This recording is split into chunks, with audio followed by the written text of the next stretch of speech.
Greetings, I'm Karen Colligan, and welcome to the Let's Talk Leadership podcast. If there's one thing I know, it's that every single leader is unique. There's no single way to lead, and your leadership style is shaped by your experiences and by your values and by your strengths. That's why this podcast exists. We bring in leaders from all walks of life to answer the same 7 questions, revealing their unique approaches to leadership. And why does this matter to you? Because leadership isn't about following a script, it's about figuring out who you want to be as a leader. So listen closely, take what resonates, and start shaping your own leadership path. And so let's get moving and talk to our next leadership guest.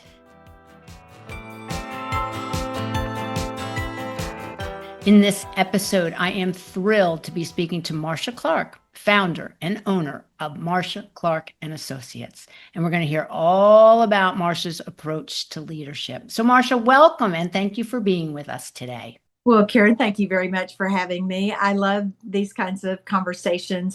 Even when I talk about myself as a keynote speaker, I say I'm really a keynote conversationalist because I love the exchange and the interchange and the learning that happens in these situations. Yes. And listeners, I want you to know Marsha and I go a few years back, so we know each other, so we can't wait to have this conversation. That's exactly right. Exactly right. So before we get going, tell us a little bit about, how you founded, why you founded Marsha Clark and Associates, and what it's all about, because you do a lot of things under that umbrella. I do, but the real focus is leadership and executive development. So that is the red thread that, weaves through all of this. And I do leadership and executive development through programs, and those are one-day, workshops to multi-month programs. I do it through podcast. I too have delivered 200 episodes on a podcast, and those were primarily based on 2 books that I've written. And so I'm an author as well. And, the motivation for that was to get the information into the hands of more people because not everybody can come to a program. And then I do some keynote speaking, keynote conversationalizing, if you will. Then executive coaching is a big part of the work that I do. So that's the channels for delivering it. And I think important to note, and where you and I go back so far, is that we both worked for a technology company, EDS, and I was there for 25 years or 21 years and have been doing the entrepreneurial stint for 25 years. Our corporate experience was a company that really emphasized and focused on leadership and gave us opportunities there. So I managed on both the customer-facing P&L, got to be responsible to the customer side as well as support services side. And that's where I honed my own leadership development. Mm-hmm. And because I was, quite honestly, and not bragging, but considered a good leader, I got the opportunity to come in and figure out how to help us do that on a massive scale. Yes. So getting those opportunities and producing the results. Yeah. And isn't it amazing? So when you started Marsha Clark and Associates and I started, people think, what I will say is, my guess you did the same thing I did. What was my favorite thing I did? And if I'm going to have my own company, I get to do exactly what I want. You're absolutely right. And, even when I think about leadership development, I would be remiss if I didn't say, and my focus and what I describe as my signature offering is in support of women. Because, I was often the only or the first woman in the room during all of that time. And I loved DDS, and they gave me opportunities beyond compare. And not every company does that. And we still have a long way to go in all of that. And I have that lived experience. And so I want to help women figure out, this is the mission of my company today, is to help women describe and define success on their own terms. And then help them get there, right? Yeah. But much as you say, we're all unique leaders. Success is not the same thing to everybody. And I want each of us to get to define that for ourselves. And then I'm behind you 1,000%, and I'll help you get there. Yes, yes, love that. Good. Yes, we're going to have a good conversation. All right, thanks for that. You All bet. right, so I have my questions, and the first question is complicated, and so it's supposed to be. So there's so many ways to define leadership, and it's really personal, and we want it to be personal. And so, do tell, Marsha Clark, how do you define leadership? Well, as I told you, I have more notes on this piece of paper that talk about this because it is, one of my, they call them Marsha isms, is the answer to every leadership question is it depends, right? Because there's so many variables to take into account. But my way of kind of crafting the one-liner is that leadership is serving others for the greater good. Oh, okay. Now, I'm going to say a whole lot more about that. Right? Somehow I somehow I think you're going to. Because it's complicated. Yes. So, first of all, I want to say that serving others for the greater good, I mean, that applies to whether you're in a for profit and not for profit, the education sector, healthcare, military, government, religious, whatever all that is all about serving others for the greater good. Yes. And I also want to say that we manage processes, we lead people. And so my leadership work is focused on the people side of those roles, right? Those roles of leadership. And I don't believe that leadership is a job title. I believe that leadership is a mindset. Yes. So those are the kinds of things that I think of in general about leadership. But some of the bullets that, I put below that is that leaders know that they need to be accountable for both the intended and the unintended consequences of their choices, right? So I don't throw people under the bus. I own it. Accountability. I also think leadership includes being trustworthy. And I've got to give trust to get trust. And so I think tied into trustworthiness is giving others grace because none of us are perfect. Right. I think it's about, and this is really important for me, being kind and truly caring about other people. And that doesn't mean I'm just going to be soft, because I think there's an aspect of all of that that's about tough love too, because I care about you and I want you to be successful. I'm going to have hard conversations with you. And I think that's a leadership thing to do. And I think having a vision, bringing other people along on that vision, including others, creating a psychological safety so everybody can contribute their best thinking and their best work, having a sense of responsibility, being a good steward of resources, driving for results. Those are all parts of leadership. And then the last thing I'll offer in this one is about being a lifelong learner. You and I were talking about that. We can never stop learning. And when we do, we're falling behind. And so even if we think we're experts in certain areas, the world changes and all of a sudden our expertise becomes outdated or not relevant or whatever it may be. So that lifelong learning, to me, it's we used to say leadership and learning are two sides of the same coin. And I believe that. Yes, absolutely. And so, what's interesting, Marsha, you describe what you give the one sentence. Beautiful. It's beautiful. Serving others for the greater good. And then all of a sudden you said, wait, there's some bullet points under Yeah. here. Yeah. And what we have to recognize as leaders, just as you have demonstrated, it's complex. There's a lot of components to it. And as an individual going and moving into leadership roles or being in leadership roles, we need time to think about who we are as leaders and think about what leadership means to me and to each individual.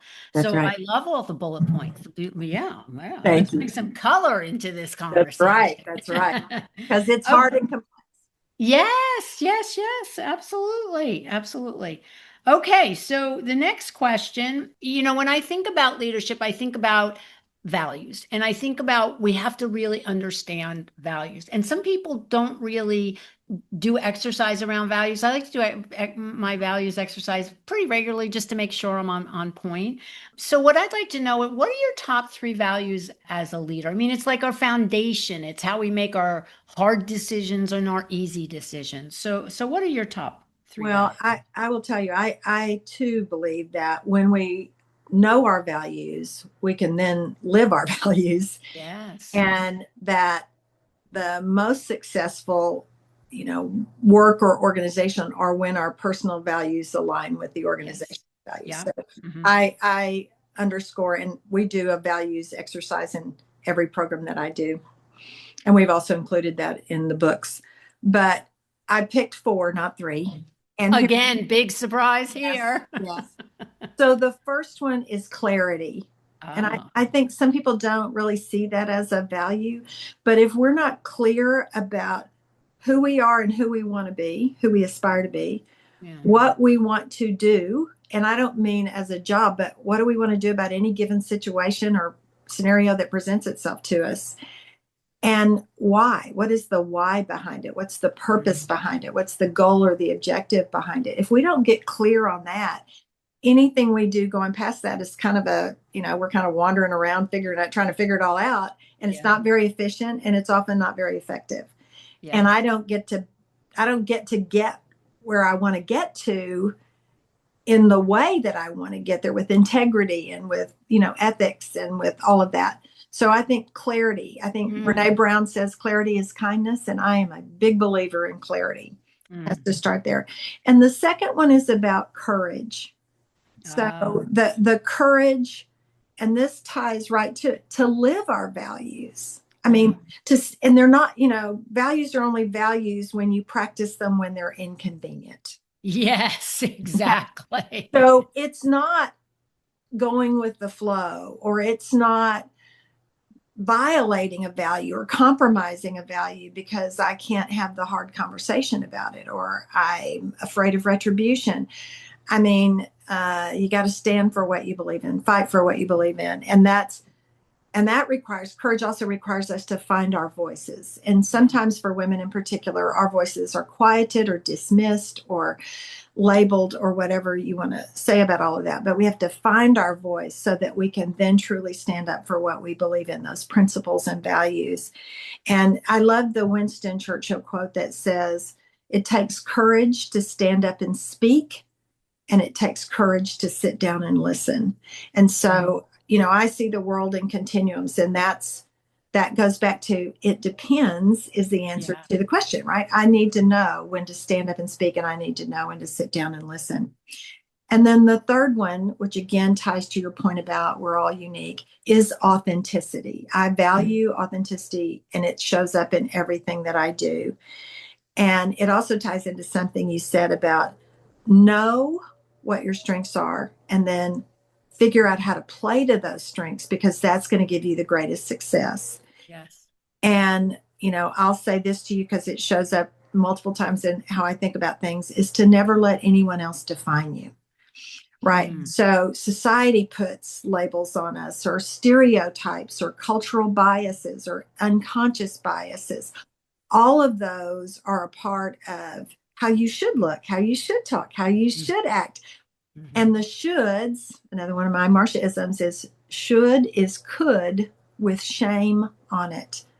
And Oh, I know should is a trigger for me. And that's where this authenticity is so important, because I laughingly say when somebody tells me what I should or shouldn't do, I become my 5-year-old self and I do the "you're not the boss of me," kind of thing. oh, absolutely. And so don't put that stuff on me. I get to Yes. be me, my best Yes. me.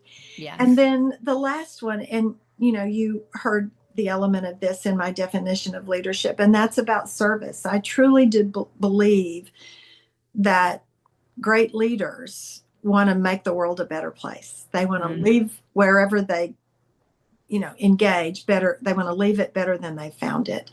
And I think it is being part of something bigger than yourself, larger than yourself, more important than yourself.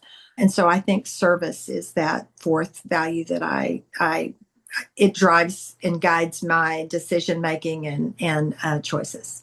Yeah, and I love the Churchill quote, stand up when you have something to say and speak and sit down and listen. I think that takes courage, huge amounts of courage, and then don't let anyone else ever define you. And so should is could with shame on it. Like I've never heard that Marxism, but I'm going to be using it and I will give you all the credit in the world.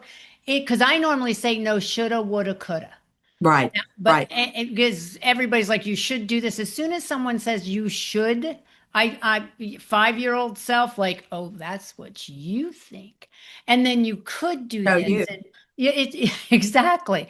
And the other idea, like I always say that our values are our North Star. It's like how we are guided. And to think about the fact that we have to be able to make those hard decisions. And when we're clear about our values, as awful as they might be, at least we know we're doing them for the right reasons. That's right.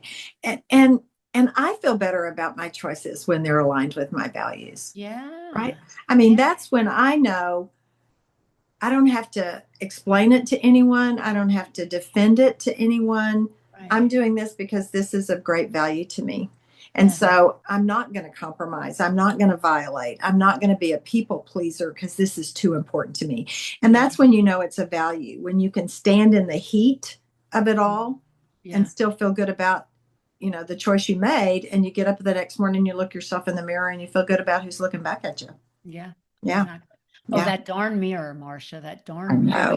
Now, I do want to say something, Karen, Okay. about the should part. So, when I say that should is that trigger word for me, I also need to recognize that I need to manage myself in those moments. And this is about leadership maturity. Yeah. And Mm, so, I know that that's going to be a trigger word for me. And you don't know that. You and I haven't yeah. talked, and you don't know that about me. And so, when I hear something like that, my message to myself is, isn't that fascinating? And Yeah. that's my internal cue to shift. And so I just translate the word should to could so that I can stay engaged in the conversation. Oh. So self-management aspect of leadership is that it's not all about me. You Hmm. don't have to, know all my triggers and all my, things. Right. And so I have to manage me in order to stay engaged in this conversation in a way that doesn't put me into the 5-year-old defensive Yes. stuff. Yes. So Yes. just Yeah. want to say that. Yeah, no, that's a great tool too to use because we all have our trigger words and we all have the things that, kind of put us in a place where we're not always at our best. And we have to recognize that there's times that we need to self-manage. And that's not an easy thing to do at times. And you have to start with the self-awareness that's Yes. the trigger word for me before I can manage it. Yeah, Yeah. exactly. Yeah. Exactly. Yes, yes, yes. Okie dokie. So the third question, the best advice you were ever given by a leader. So I have 4 of those too. Oh, but of course you do.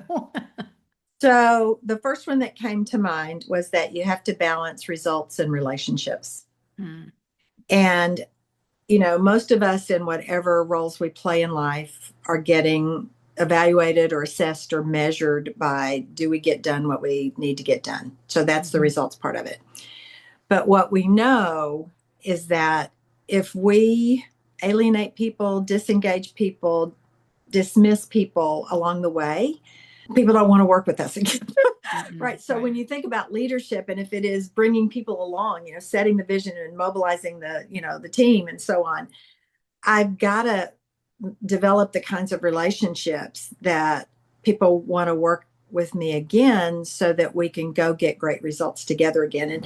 And I think that requires a sense or a feeling of partnership. And Mhm. my definition of partnership, thanks to Barry Oshry, who has done a lot around organizational systems, is being mutually committed to whatever process we're in, dot, dot, dot, and Mhm. to each other. So to me, that's the heart of relationships. We're going to go work on this together. We're going to do more together than we could independently. And I want you to get what you want out of this, and I want you to want me to get what I want out of this. So that, whether it's learning, whether it's goals, objectives, whatever it might be. And so that's that balance of results and relationships. Yeah. And the second one, and I won't belabor these next two, which because we've talked about, live your values. To me, Yeah. that's a great, piece of advice. And then never let anyone else define you. And we've talked about that. And then the last one, and you may remember this because this is straight out of the EDS playbook. And I remember we were having a global leadership meeting. And my dear boss, Dean Linderman, was giving a presentation and he was talking about the importance of leadership. And he started with sort of a reverse process. He said, you know, in a for profit company, you're measured by the money you earn, you know, the earnings per share, all those financial metrics. And so who brings in those dollars? Okay, so if the dollars are kind of the end metric, who brings them in? The customers. The customers are who pay us that money. And so we got to take care of the customers. Well, who takes care of the customers? Well, that's the employees. Okay, so they're the ones who are day in, day out, delivering, developing, you know, doing all that. Well, who takes care of the employees? Leaders. Mm-hmm. And so when I think about that, it, you know, sort of the title of his presentation was One Marble to Roll, right? Or one card to play, however you want to think about it. And if I've only got one, I'm rolling it on leadership, right? Mm-hmm. And so to me, it's not leadership just for the sake of leadership. It's to take care of the people, who take care of the customers, who bring in the money. Yeah. And so you don't focus on the money. You take it back to the root source, which is leadership. Yes, indeed. The things we've learned, right? We Yes. have, we have. Indeed. All right. So, number 4, we're currently going through an enormous amount of transition and change in the world. How do you lead through transition and change? Yeah. Well, first of all, I think there are certain changes that we can control and certain things we can't control. I think most change occurs because we're either trying to solve a problem or maximize an opportunity, right? So if we're trying to solve a problem, we got to do things differently so the problem doesn't continue to exist and we get to, again, I'll go back to the root cause of that. Or there's a problem, an opportunity out here that we want to take advantage of because we think it's going to create goodness, right? Whatever success might look like in our definition. So I believe that one of the most important things that you want to do is to know what is going on in the world at a macro level, not just a micro level. Yeah. And so read, study, listen, know what's going on in the world. And when I think about that aspect, and it kind of goes to your next question about resources, know who your go-to resources are. Know who are the credible sources of information, because not everybody is. Right. And then I think once you know what the change needs to be, then you engage the hearts and minds and hands and feet of those who are going to be part of the change. So even if the what is defined for you, engaging the people who are impacted by the change, it ensures that they're going to talk about how we're going to achieve that what. So know the difference between what and how is one thing. Yeah. And then engaging the hearts and minds of the people in the how, even if they're not influential or able to define the what. But that gains their psychological buy-in because they're the people you need in order to go make the change happen. Yes. So that's a big one. And then listening, going back to listen. Yeah.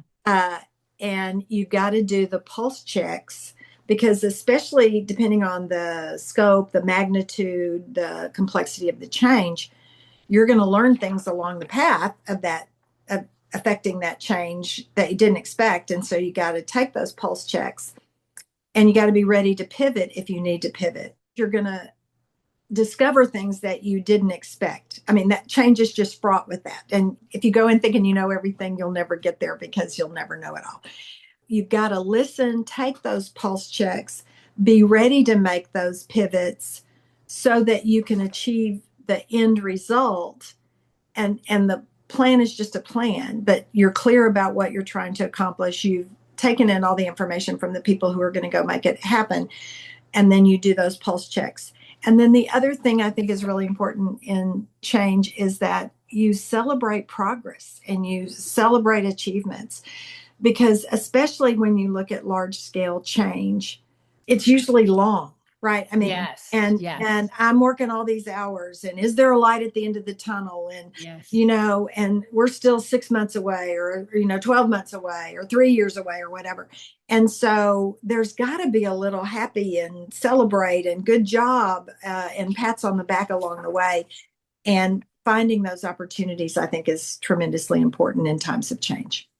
Yes. And if you think about some of those longer term transitions and changes, and that we feel like we're never making progress, even though we know we are, somebody has to pat me on the back and somebody has to keep me going. And it just Right. is human nature to want to say, okay, is this all working? Am I doing Right. okay? Yeah. Yeah. Yeah. Yeah. Well, I'll say this about the recognition and the pats on the back. One of the things, again, that you and I learned was what people, the research will tell us what people want is to be seen, heard, and valued. That's sort of a psychological human need, right? Yeah. So the way that translated in our world at EDS was, I know what you're doing. So I know what you're working on, right? What you're doing is important. And here's the big picture in service to the larger good. And I appreciate it. Yes. Right. So Yes. I see you, I hear you, and I want you to understand the impact of what your work is. Mhm. And I want you to know how much I value you and your contributions and your efforts and your skills and all that goes along with that. And so to me, that's a part of recognizing. And I had a client tell me the other day, well, I have to tell them good job just for doing their job. And I said, yeah, you do. But it's like, well, isn't that kind of like the entitlement mentality where everybody has to get a trophy or a ribbon? And I said, no, it's a human need. Yeah. And so I'm not saying, way to go, you get a blue ribbon because you showed up on time for work every day. But when people go above and beyond, or when Yes. people show up consistently day in and day out, or when people are making progress towards, developmental goals or adding new skills and abilities, they deserve to get the recognition that goes along with that. It makes them want to do more. Yes, of course. And Yeah. so it's that human need that goes along with it. And, the one of the chapters in my book, which is all about the change, is that the more things change, the more people stay the same. And Mm. so our human needs don't change if I go from being in this role to that role or this company to that company. I'm a human being all the way through. And so that's what I've got to pay attention to when it comes to leading people and myself through change. Yeah. Yeah. Well, because leadership is really about the human connection at the end of the day. Yes, it is. And we can't have people, we can't make people do anything they don't want to Mhm. do, whether it's in their job description, in their role and responsibility, that if they don't want to, and we have to give them some reason to want to. And it's That's all about the trust. It's all about the human connection. It's all about how do I communicate with you? It's all about what do you need? it Yeah. is. Yeah, yeah, yeah. And it's a hard that's complicated. We could go on and on about that.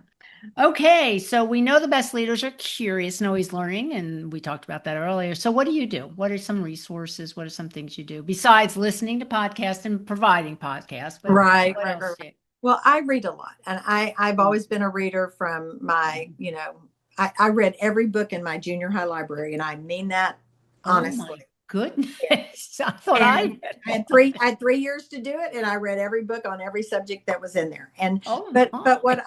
what I read about, and I'll be honest with you, I went through about a 10-year period where I did not read any leadership books because I felt like I was reading the same book over and over and over. Oh, I could, yeah, we could have a Yes. whole conversation about that. Right.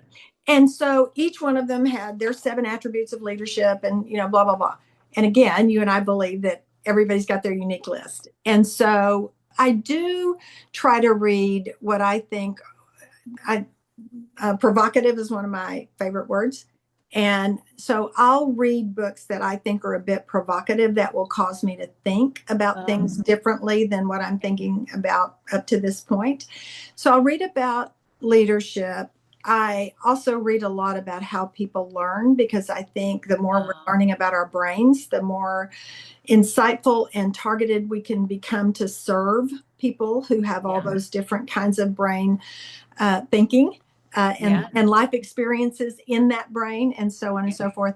I read a lot about business because I that's who I work with, and so I I laughingly say I'm a businesswoman at heart. I happen to be in the business of leadership and executive development, but business to me is Yeah. fascinating.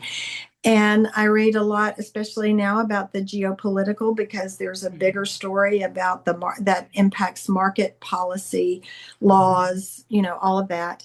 I read about people. So that Yes. human stuff about Yeah. how we develop, how we think, what we want, what we need.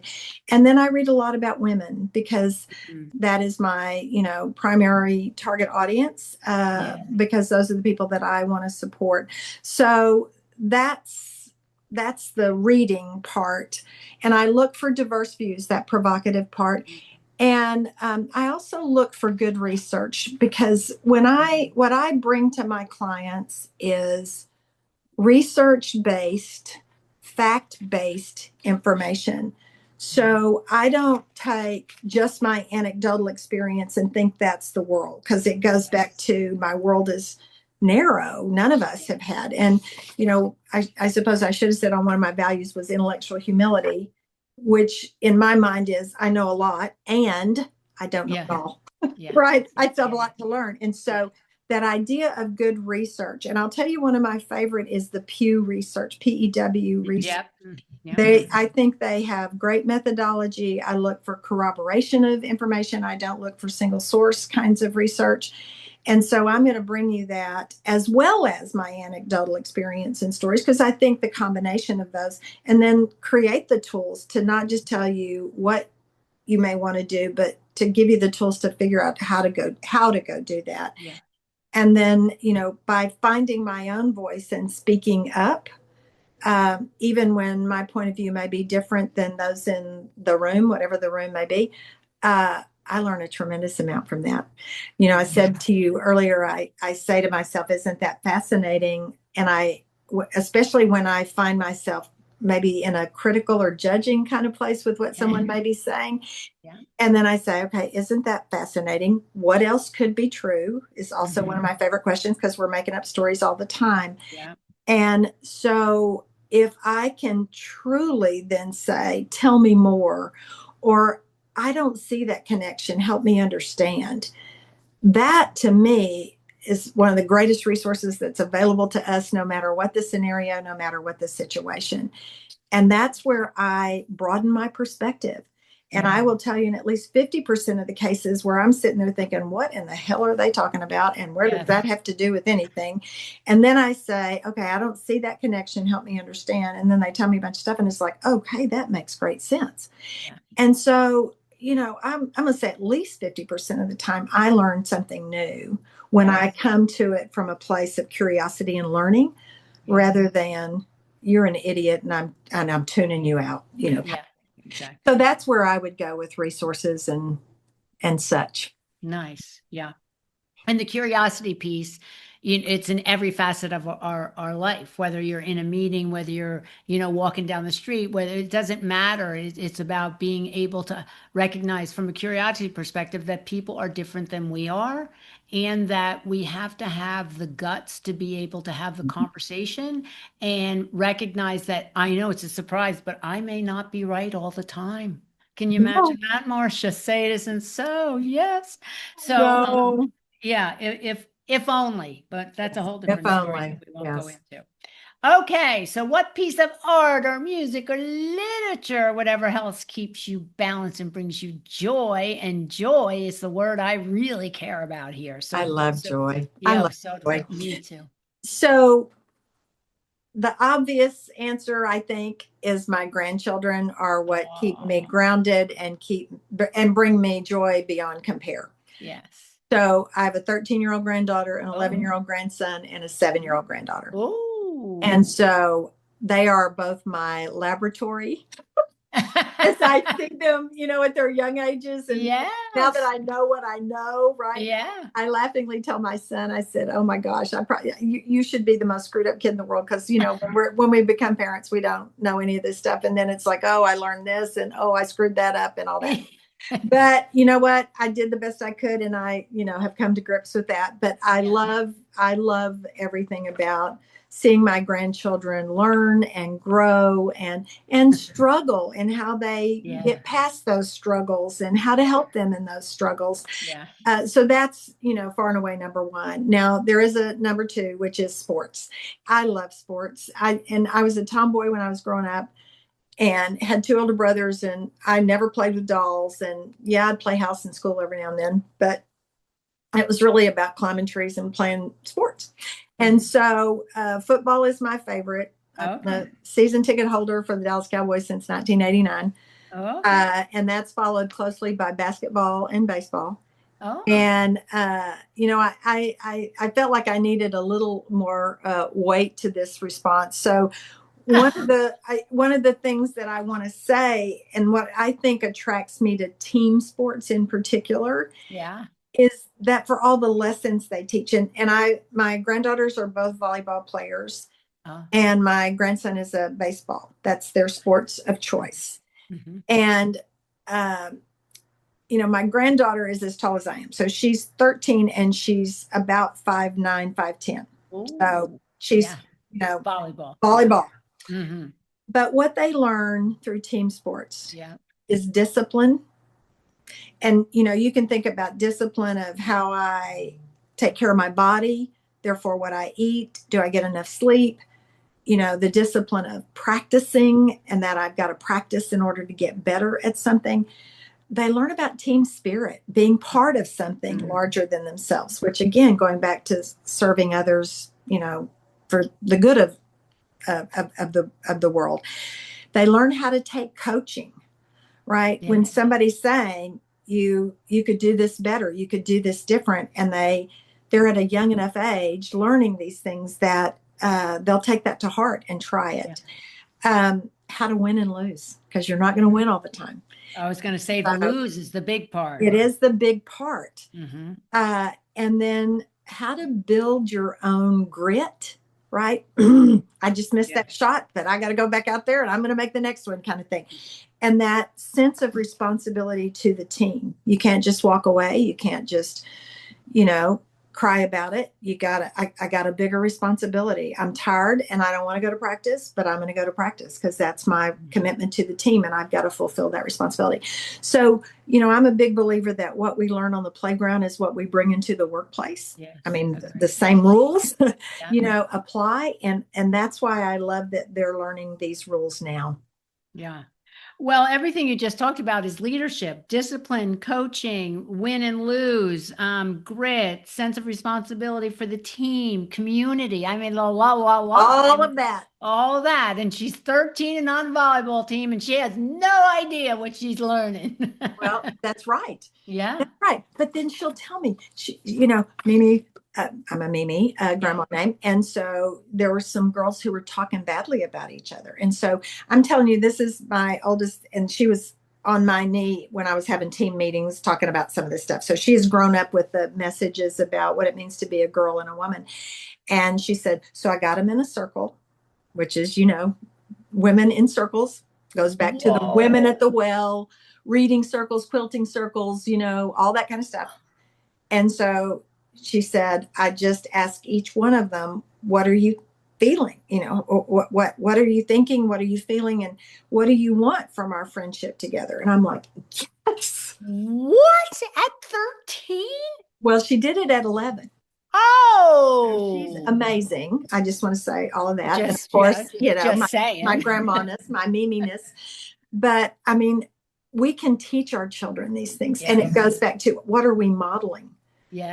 For them, and are we living those values? I signed off every one of my podcasts with, here's to women supporting women, because I think we've got to do that for one another.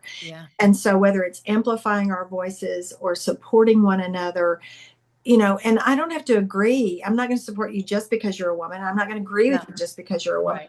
But I'm also going to make sure that I know your experience, right? When we get dismissed or when we get quieted or when we are told we're too emotional or whatever, I'm going to sit with you in that, right? I'm not going to judge you about it. And I'm not going to walk away going, I don't want to be associated with that, kind of thing. So all of that is part of what we've got to do for one another as women as well, as the world and the larger good itself. But, I think all of those things are part of no matter where I go, there I am. Yes, so even in sports, as you said, it's present because there I am. Yeah, there. Yeah. Yep. Wow, I love that story.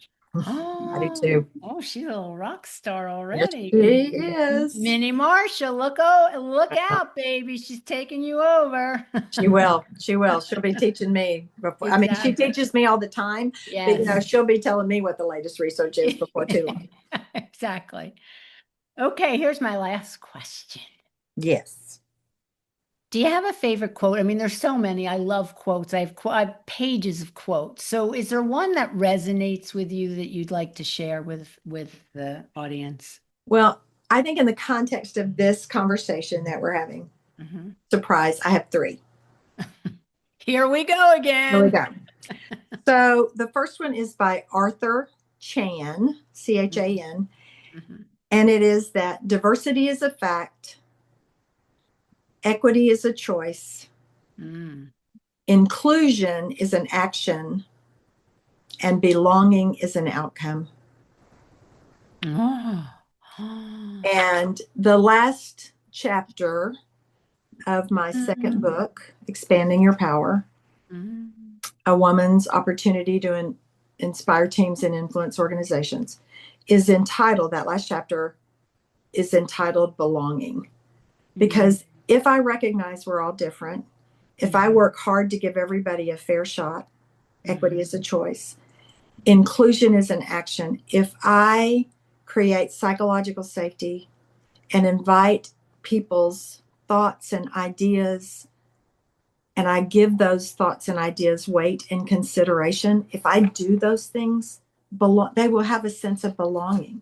Yes. This is my people. This is my tribe. This is my team, And I just think that's extraordinarily important. Yeah. The second one is that history isn't what happened. It's who tells the story. And it's by Sally Resch, Roesch Wagner. And why this ties to finding our voice and owning who we are at our values, from that values place, from the authenticity place. And what we learn about every single day, many times over, are all the things that women have done that aren't in the history books, or that never got written about, or that they did the work, but their husband or the man, that they were apprenticing to or working for got the credit. Yeah. And so I think we need to tell all the stories. So women telling stories is extremely important in my mind. And for us to be open to hearing those stories. Yes. And my granddaughter that I just spoke about, I send her stories at least once a week on somebody from a historical perspective. And I say, you may not learn about this in your history book, and I want you to know about it. Oh, fabulous. Right. Yeah. And then I'm going to be a little bit, I don't know what the right word is, maybe self-serving in this, but the last quote is by me. Good. I love that. This is a combination of a lot of things.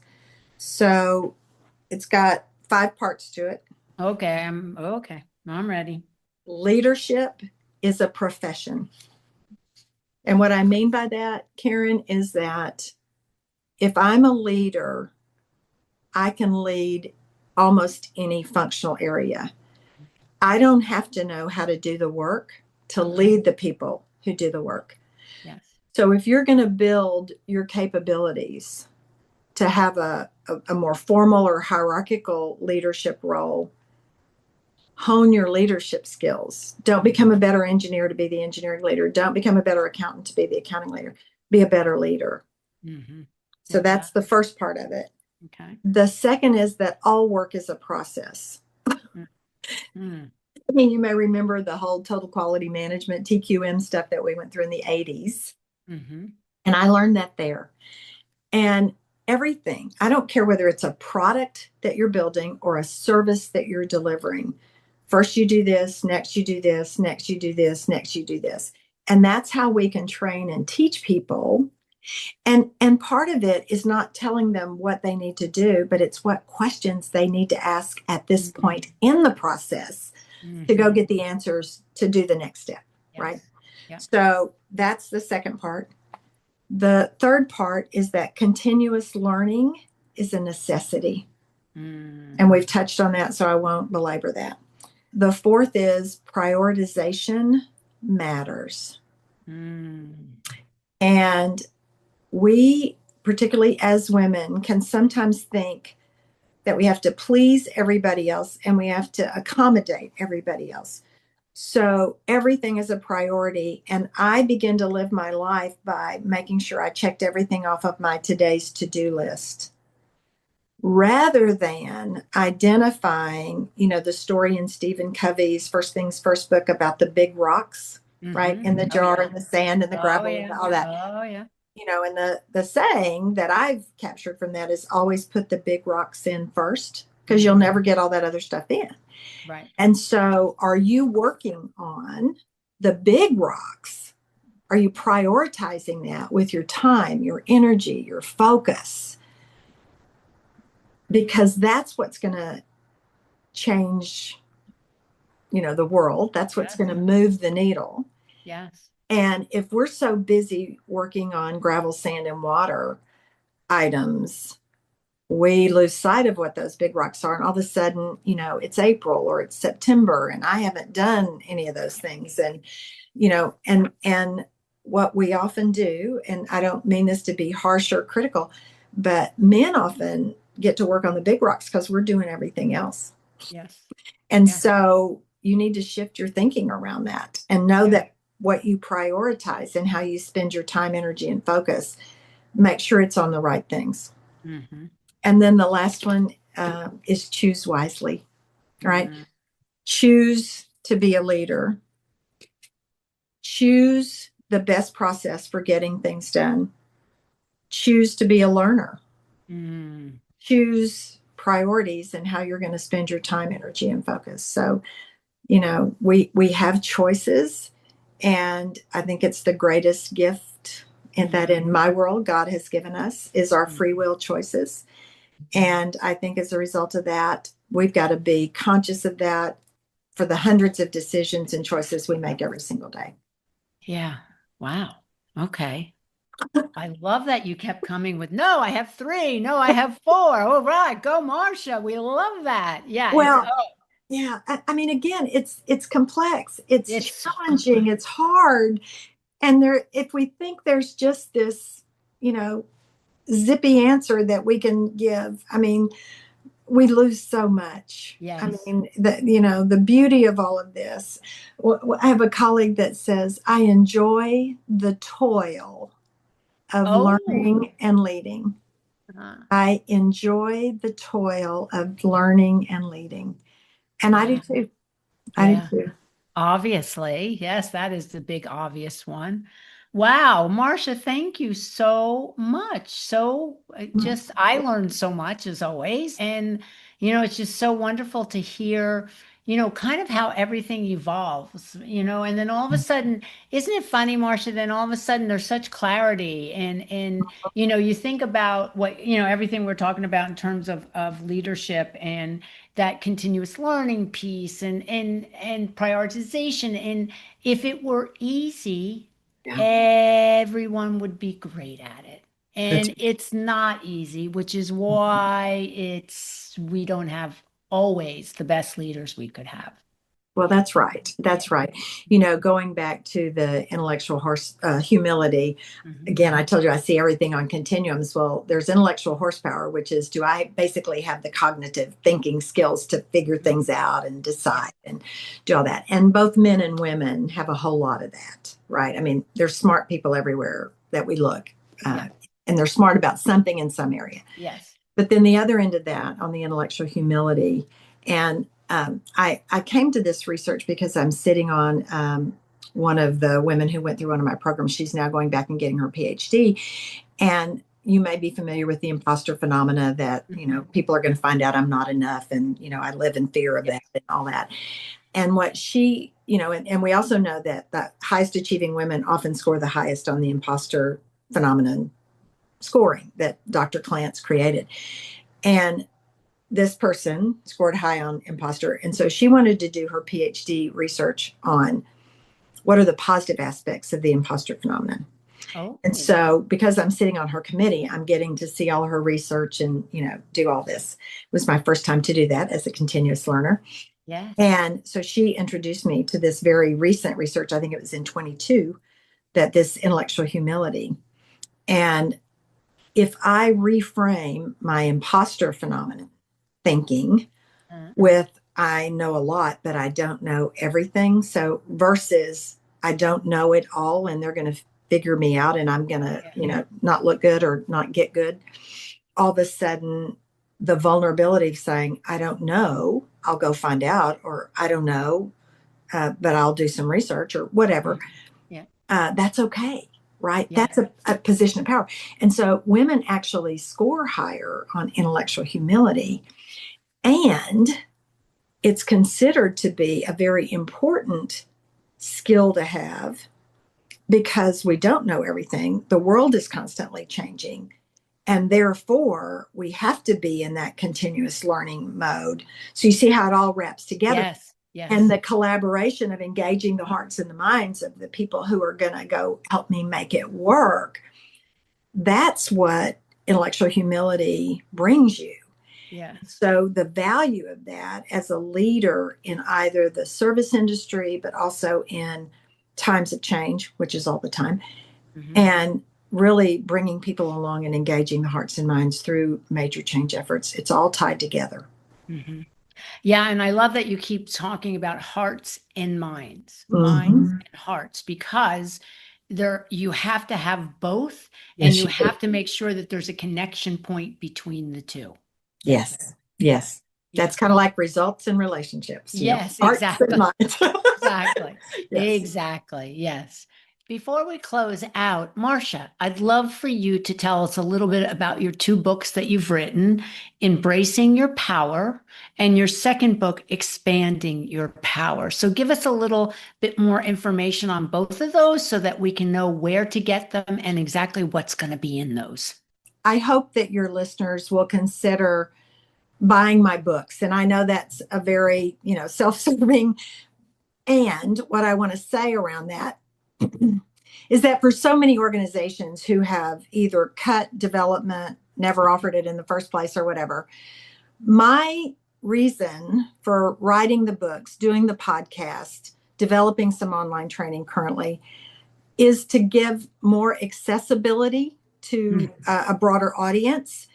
And that these two books together are your own leadership development program. So what I did was take a 19-day program that I delivered for 20 years, and I wrote it in two books. So the first book is focused on self-awareness. Who am I as a leader, a woman leader, a powerful woman leader, an authentic, powerful woman leader, and also on interpersonal relationships. So we start with the self, we go to interpersonal. The second book is about teams and organizations.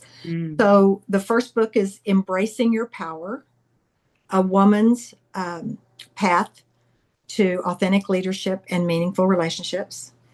The second book is Expanding Your Power, a woman's opportunity to inspire teams and influence organizations. It's written with tools that are included, templates, checklists, frameworks, blueprints, roadmaps, reflection questions. You can read this book on your own. You can read it in a small group. I have many of my clients who are using it to mentor their direct reports. They're reading chapters. Different people are leading different chapters and so on. So it's very much a learning set of books. And they both have been Amazon bestsellers. And so we've got a good following, but it's about affordability, availability, accessibility. And I hope that they'll consider looking at those two books. And then our podcast, Your Path to Authentic Leadership, with Marsha Clark reinforces and tells stories about things that are in the book and expands on that. So we talk about resources, and I want to make those resources available to as many women as and men. Men have told me they read the books and learn, because it's about leadership, right? Yes, of course. We talk about some unique things as it relates to women, but they've also said, I now better understand my wife, or I better now understand my boss. So men can benefit if they're willing to do the read. But I did want to share that with your listeners as a potential benefit for them. We love that. And, it's what we talked about before we even got on the podcast, Marsha, is that there's some leadership books that are so dense that people don't really, you buy them with the best intentions. And then you're like, I don't have time for this. Yeah. But to know that the way that you've created your books is that they're really almost not workbooks, but workbooks. There's a whole learning journey with two books. So that's wonderful. All right. Ooh, okay. Well, I learned a ton. So fun to chat with you. And so to everyone listening, thank you. And I'm sure you learned a lot as well. Thanks for listening. And I'm Karen Colligan, and you've been listening to Marsha Clark, who is the founder and owner of Marsha Clark and Associates. And we have realized she does a whole lot of stuff under that umbrella. So we love that. If this leadership podcast was of interest to you, go to wherever you listen to your podcast and enjoy it, and subscribe and tell all your friends, of course. So till the next episode of the Let's Talk Leadership podcast, have a good one, and don't forget to keep it real. Editing by Mary Lee Williams.